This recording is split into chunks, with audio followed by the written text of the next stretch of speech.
Poems, Chapter 11. A long marriage. We'll be together forever. You can hear it in our conversations. We agree on almost everything. We vote on the same losing candidates. We both shop at Walmart. Our neighbors always wave when they pass in their pickups. Neither of us cares if the mailbox leans. Our children won't go with us to the health club. Our parents won't visit our wrecked house. Our grandchildren prefer cats to being held. This marriage could last forever. We have only a few minor differences. She thinks I should be home at 6. I don't mind if the day I come home is open. I think she should have only one refrigerator. She doesn't mind if I'll take the spare food to the office. She thinks I shouldn't travel. I don't mind if I can live out of town on weekends. I think the house should be concrete and flush, and she thinks it should be bare wood and 85 degrees. She thinks the 20-acre lawn should be mowed weekly. I think it would look great as a virgin forest. I think we should have a wooden dog and recordings of animal sounds. She thinks we need a pet pig to go with the 7 dogs, 6 cats, 2 horses, 7 chickens, and lone goat. She thinks cutting wood with an axe is exercise. I think cutting wood with an axe is torture. I think hitting golf balls is a sexual experience. She thinks grown men shouldn't play ball. She thinks eating out is nirvana.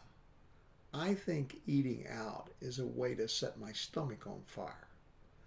I think betting $1,000 on cards is like flying a hang glider. She thinks betting $1,000 is like cutting your wrist. She thinks there are deep-seated truths in our inner selves. I think there are vacuums hidden in the seats. I think we'll finally agree on something. She thinks it'll probably be to sue for divorce based on irreconcilable differences. All minor things, really. Not like history or religion or science. The big things that split couples up. The mirrored building. Poetry is to me the mind slicing between logic and intuition, between meaning and presentation. It's my whole existence. It's dimly in every occupation, every structuring of time, every compulsion, every obsession. When my poetry is lost, I'm lost. My mind will take any hook, my body will follow any line. One day I passed a mirrored building, and there, reflected in the silver glass, I saw a fool shuffling by, head down, begging for quarters, looking for his next drink. He was fulfilling the instinct to stay alive. For one moment I crawled into that fool's vacuous brain. I heard him say, "November's dirt is dry, and water faucet baths are cold, unnecessarily so." I turn my collar against the wind and sit against the mirrored building looking in. My bottle will last until tonight, until I find my paper box and pass out inside. I look at the fool in the silver window, and I forget which side I'm on. I hope I'm on the poet's side. I hope the fool will shuffle out of view beyond the mirrored building. After love. I hear people say, "I think he smells like cum." I don't care. It was fun. She smells too. We should have washed. But we like the smell. They can go to hell. Look at their faces. Look how their eyes squint. They pretend it's from our clothes. They turn their heads. and hold their nose. We don't care. It was fun. It'll dry later when we're in the sun. They'll get accustomed to the smell. We'll relax. We won't tell. We won't break the come smell.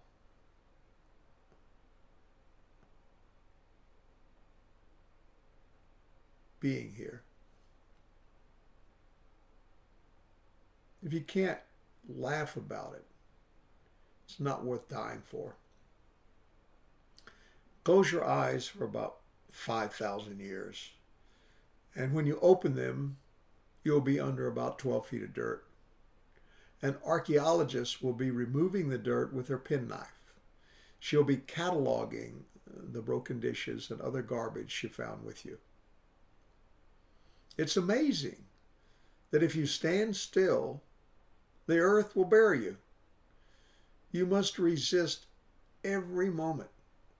You must sweep, dust, wash, and dump all that dirt outside on those who are standing still.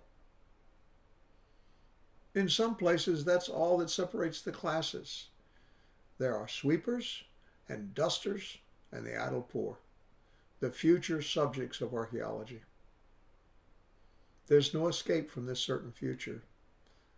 Even now, on a plane 30,000 feet above the earth, they collect the refuse, stuff it into plastic bags, throw it into containers that trucks will haul to the lands of those who can't move, won't sweep, and don't vote. About to bloom. I saw a boy who was all legs and arms and so thin, but he was about to bloom. He bounced when he walked, and his nose stuck into the air, and he grinned thinking about what he'd buy when he got to the store. He was probably a pitcher. His arm looked like David's sling. When he reared back to throw his foot, blocked the batter's vision. He was for sure a 10-game winner and a Little League star. I'll bet his dad thought he hung the moon. I know his mother did. She called him my little man. And she watched his every step as he bounced from the car and pranced across the parking lot. The whole world wants a boy like that, on his way to everything, grinning and jingling the change in his blue jean pockets.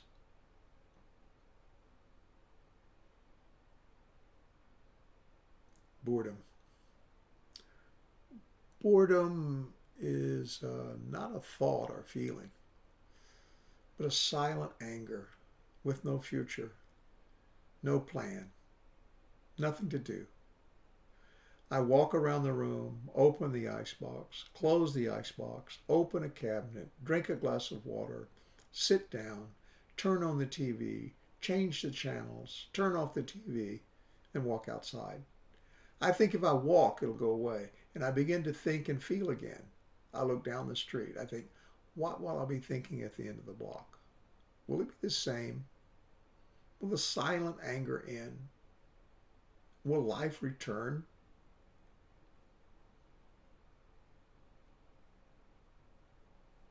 Business. Business is a thumping, grinding, blind man's bluff, where the dim-witted hold fast to fond ditties twisted by drunken mouths that never make sense.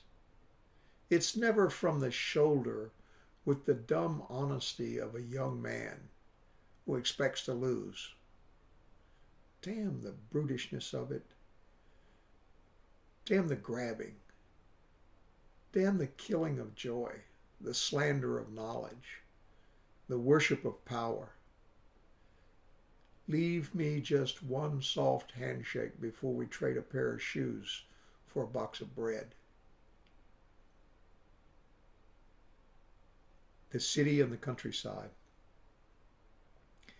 In the city, the wrecked cars, the dead ice boxes, the old sofas, the beer cans and the wine bottles are always on the move.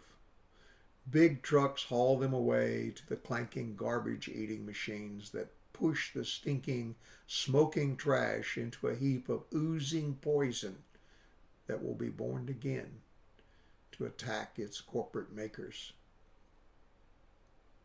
In the countryside, the wrecked cars, the dead ice boxes, the old sofas, the beer cans and wine bottles are always still. They're the framework for pastoral art. It's art created by the all-consuming flora that mocks our civilization. Here, there's no fenced-in heap of trash oozing poison.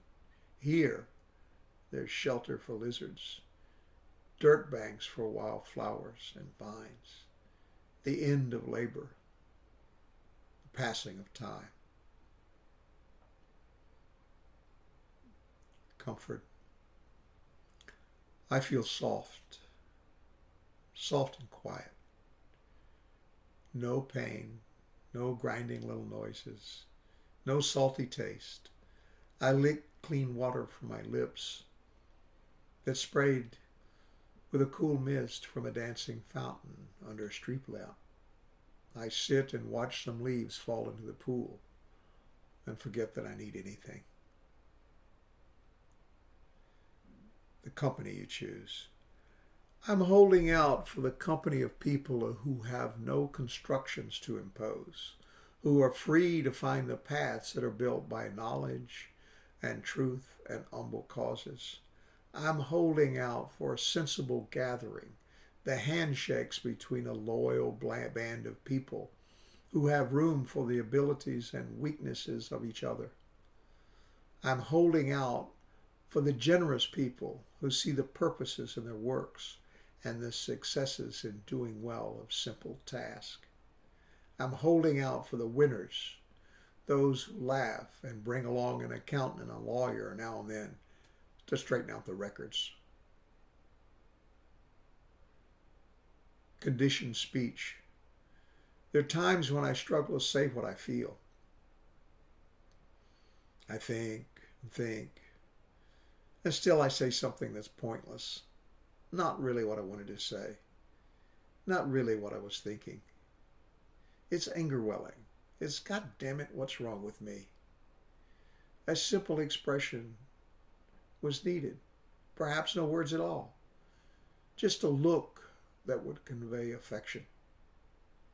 A look that would convey desire. I wait for the quiet to come. I wait to release thoughts trapped by conditioned speech. I long for such clarity. The effort. Each night I wave my cape at the bull. I stand.